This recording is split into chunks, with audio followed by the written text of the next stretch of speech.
हम शुरुआत करती हाँ जी देखो माई के वंदना से शुरुआत करती हाँ हाँ लेकिन आज जेकर कृपा हमने के सुनले बनी जा हाँ कजिया धाम के ठाकुर जी के हाँ जी तो इहे के वो गीत से हम प्रोग्राम शुरुआत करते हैं। सही बात मंच पर स्वागत करब अपने बड़ भैया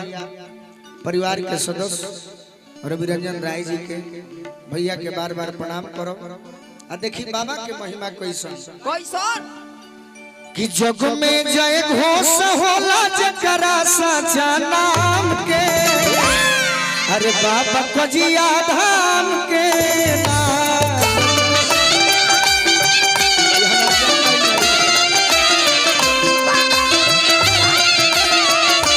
जग में जय घोष होला जकरा सचा नाम के बाबा कजिया धाम के नाम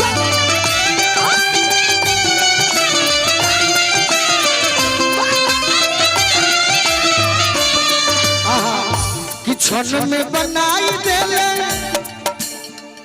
कि क्षण में बनाई देले बिगड़ल सारा काम के बाबा कजिया धाम के नाम बनाई देले बिगड़ल सारा काम जग में जय घोष होला जकरा सचा नाम के बाबा कजिया धाम के नाम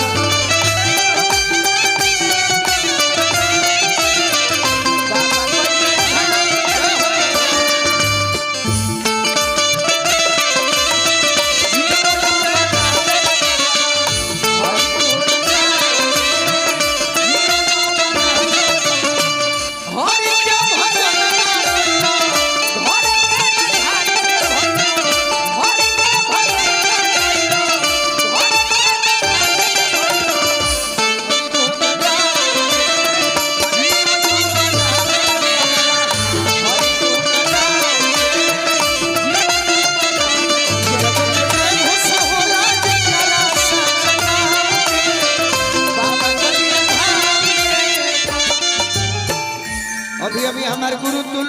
हाँ जी हमार जिगर के टुकड़ा हो हाँ हाँ हमार जानो हवे हमरा छिप दे राहुल भैया के आशीर्वाद मिलल। इससे पहले हमारे गुरु तुल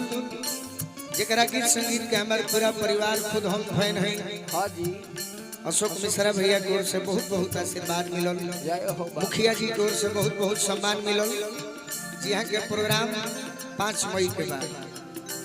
5 मई के बाद देखिए हम बाबा के हाँ महिमा में और का बा खाला जे प्रसाद में के खीर खाला प्रसाद में जे खीर ऊपर बदली जला तो कदी ऊपर बदली जला तो कदी कि बाबा पार करेले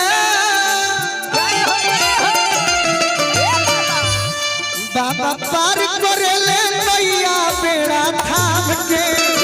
बाबा कजिया धाम के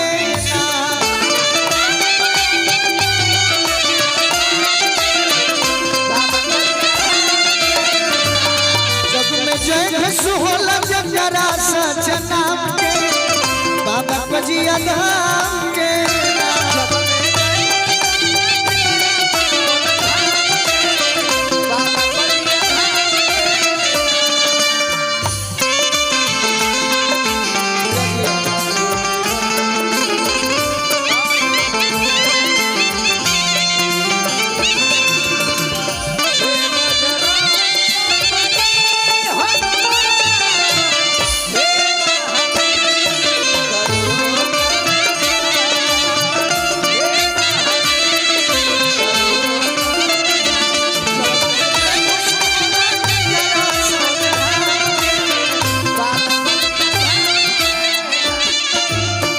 और का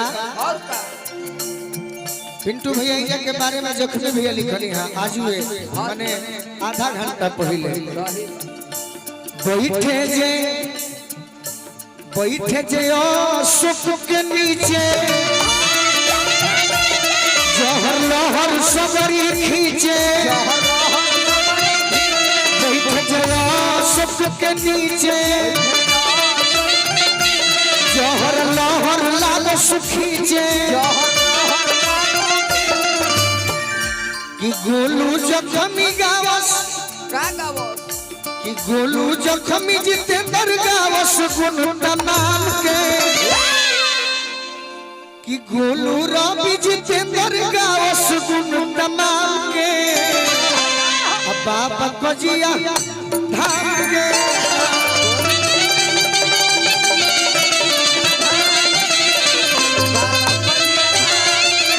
गोलू जखमी गावस इनके गुण तमाम के बाबा कजिया धाम के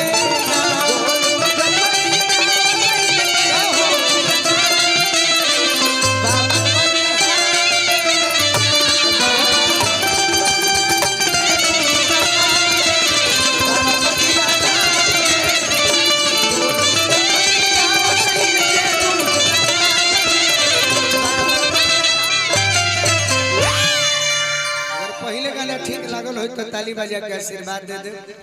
आएगो तनी मारो।